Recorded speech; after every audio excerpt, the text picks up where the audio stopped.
Come on, every biker has fantasized about getting their dream bike for as cheap as possible, and I tried to do exactly that. I found a Yamaha R1 track bike for a really good deal, and since it came with all the road kit, I decided to buy it and turn it back into a street bike. Ultimately, it was a really fun project. I got to do random jobs like wiring the kickstand kill switch back together, fitting brake light switches, and reinstalling the headlights. We got DRL. Of course, there were the unexpected jobs as well, like a damaged intake duct, clogged fuel filter, and the fairings it came with were completely unusable. But this meant that I ended up with a fully customized bike. But as a pretty serious track bike, it has some very track-focused modifications, like super stiff suspension, an aftermarket quick shifter, and software that warms itself up. And as a result, this has caused some behavior that I can only describe as quirky when living with the bike on the street.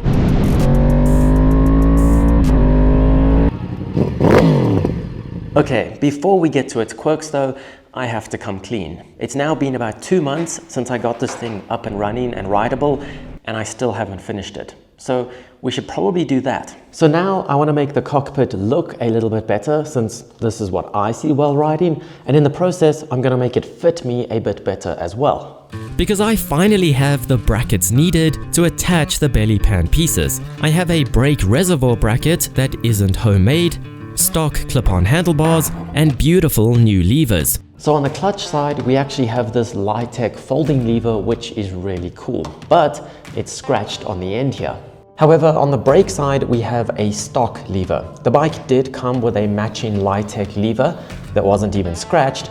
However, when I put the brake light switch back on the bike, the lever itself didn't have the little piece that actuates the switch. So unfortunately, I had to revert to stock levers for the brake light to work. So on that side, we have a nice lever that is scratched, and on this side we have a stock lever. And it just so happens that doing this all at the same time kind of makes sense. For example, you have to remove the clutch cable from the lever to replace the lever. And at the same time, the clutch cable actually needs to go through this hole in the brake reservoir mount. So this just makes sense. So I got to work removing the brake reservoir and my DIY bracket before I could loosen the top nut along with the pinch bolts so that the clamp could be wiggled off.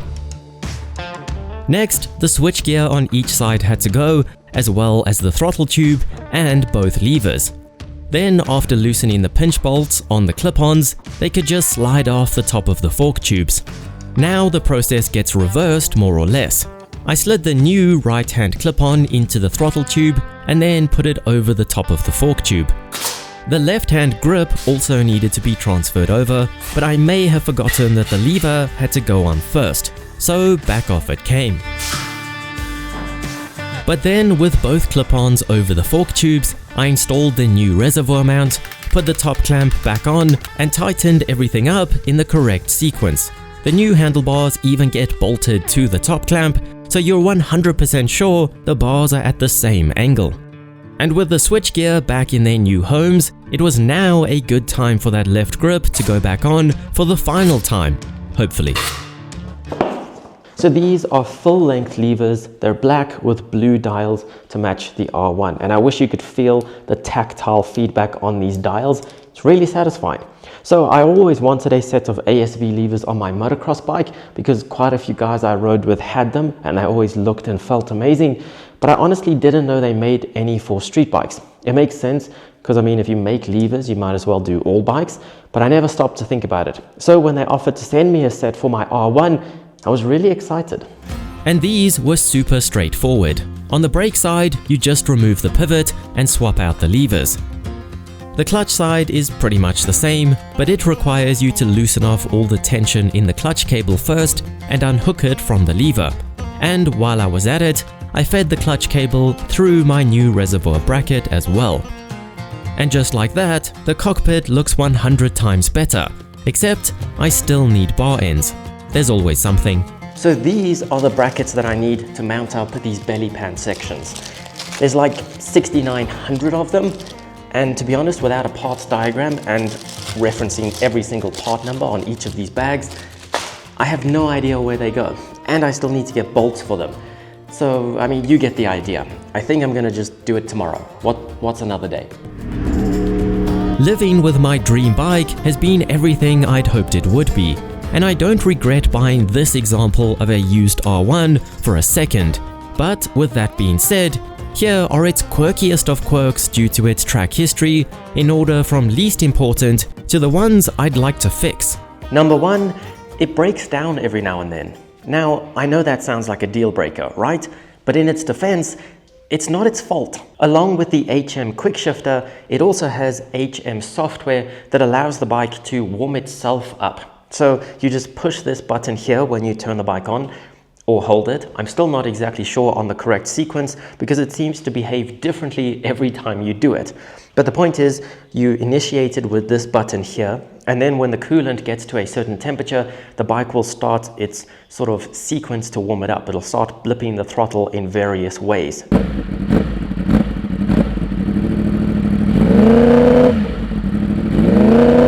And you can preset the coolant temp that you want it to get to. I think stock is about 80 degrees Celsius.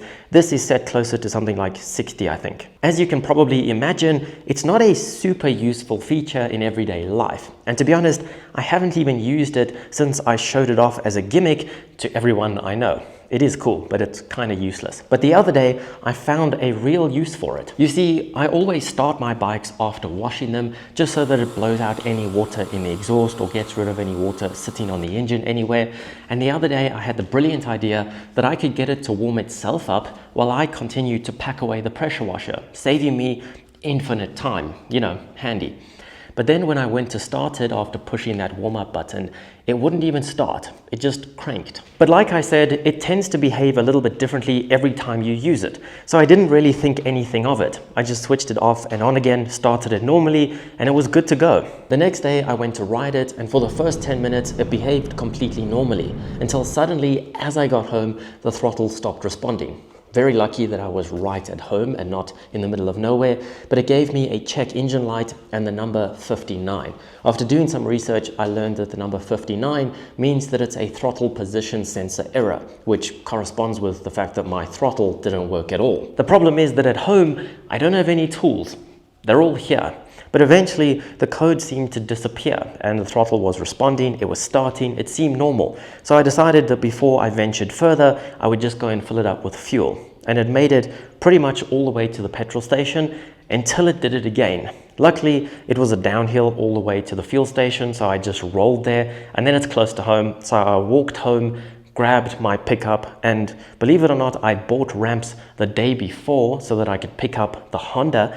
So I even had ramps in my truck. So I just drove straight to the petrol station, loaded it up, and brought it back to here. Now, obviously, I had my suspicions that it was this auto warm-up button for two reasons. Firstly, it had started the day before when I tried to get it to warm itself up, and then it wouldn't start. And secondly, when I was building this bike, I remembered that the connector for this switch was pretty janky. The clip is broken, so it can just wiggle apart. At the time, I'd used some insulation tape to keep it together, but the chances of when I washed it, water getting in there and it pulling apart was pretty high. So that was the first place I went to check. It's not easy to get to because it's actually behind the radiator, but eventually I got to it.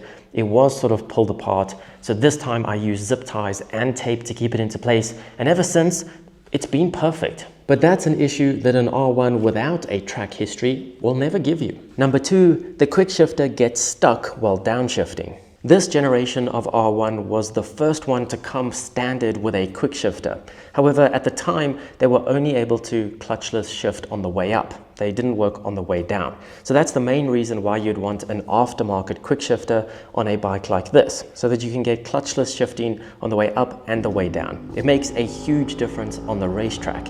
I was actually sort of against auto blippers at first because I thought it took away from the technique and the fun of rev matching yourself. But after trying this on a racetrack, it really helps you to focus on riding, which as a bad rider makes a pretty big difference. With that being said, this isn't perfect. Every now and then when you're downshifting through the gears, from about third gear, it can just get stuck. No matter how hard you push, it just won't do what it's supposed to do. And at some point you have to give up and just use the clutch. It's not a big deal. It will probably be bigger on a racetrack when you're flying into a corner expecting more engine braking. but it really isn't a big deal. And it's something that I even experienced on a BMW S1000 XR 2 weeks ago. So it's not specific to just this. Number 3, it still doesn't have a horn. The thing that no one tells you about project bikes is that as soon as you get them to about 95% complete, to the point where you can actually ride them, they look good and you can enjoy them, the last 5% kind of just gets ignored, like my belly pants section.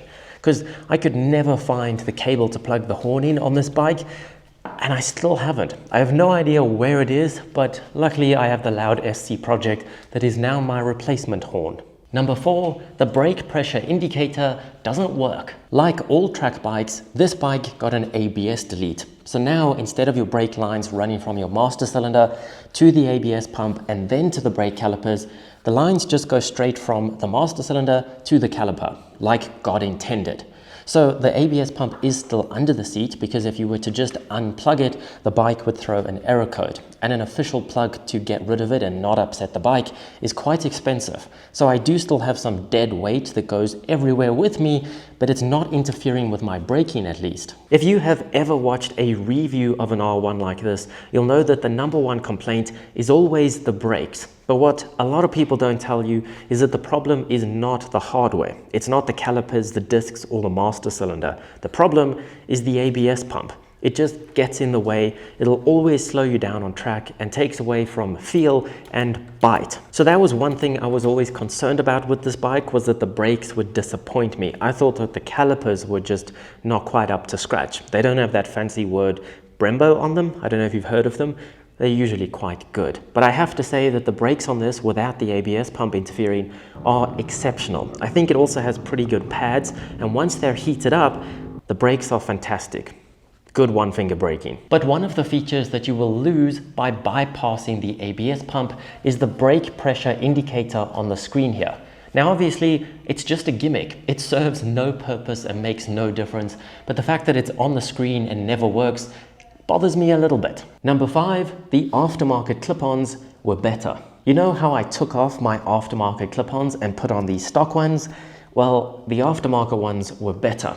To be honest, if I hadn't paid more than $100 for each of these clip-ons, I would definitely just take them off right now and get new aftermarket ones that aren't scratched, because they're actually cheaper than these. Now, my only problem with these is width. I think the stock ones look much cleaner, and I also like that they're closer to me as a shorter rider, but they're way too narrow. Obviously, if you want a lane split, this is great, but an R1 wasn't really built for lane splitting. Having that extra width, allowing you to grip further away from the bike, just makes it so much easier to initiate a lean on this bike. And I really miss that. I keep finding myself gripping the end of these bars, expecting there to be more handlebar, and there just isn't. Number 6, race suspension. This bike is fully kitted out front and back with Batubo race suspension. Now, Batubo is known to make really good, high-quality suspension. So you would think I would be really excited about this. And for the most part, I am. But the problem is that first of all, this was set up for a guy that's heavier than me. And second of all, it's set up for the track. So as a result, it is ridiculously stiff, especially on the street, to the point where I actually have to stand up over bumps, or else it feels like it's going to snap my back in half. Fortunately, I also got the stock suspension with the bike, so I thought I had two options. First of all, just revert back to stock suspension. But who wants to do that when you have fancy aftermarket stuff to play with, right?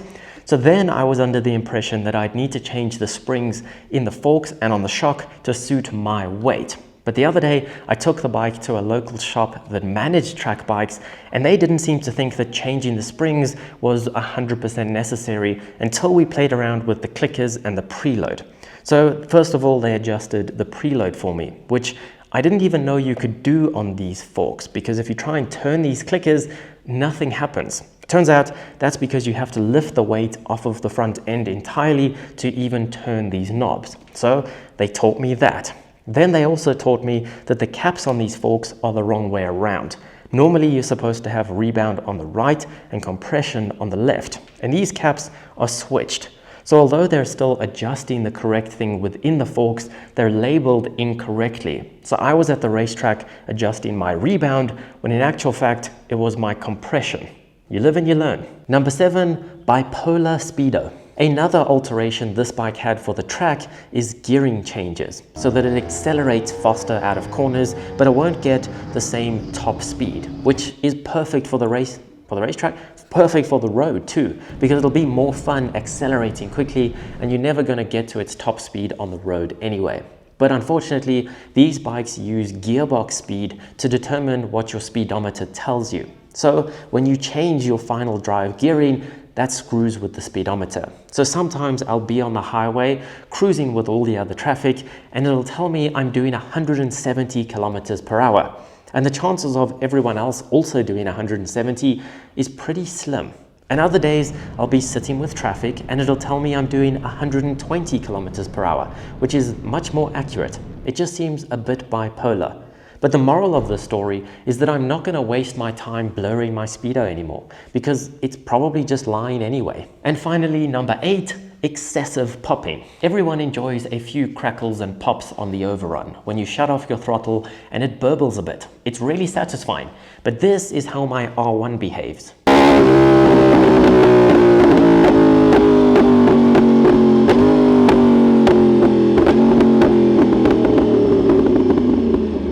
No matter how I try to record this, I am never going to do it justice. But this is the first bike that I've ever had to wear earplugs while riding, because otherwise you just get a headache. And it's not from how loud the SC Project is, it's from the fact that those pops break the sound barrier and give you a headache in less than 10 minutes. So at first, I thought that it was just tuned really badly. It was getting too much fuel, and that's what was causing the popping. So I took it to a local race shop to get it tuned. And at first, the guys there thought that it had a pops and bang tune on it, which made no sense, because your first goal with a track bike is performance, not to make a fool of yourself with a pops and bang tune.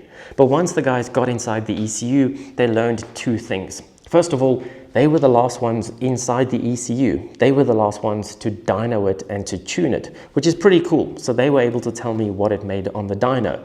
And secondly, they learned that it did not have a pops and bangs tune, luckily. But what they did then tell me was that it most likely has advanced cam timing, so that the engine will make its power lower down in the rev range, which, to be honest, will be way more usable and way more fun on the street.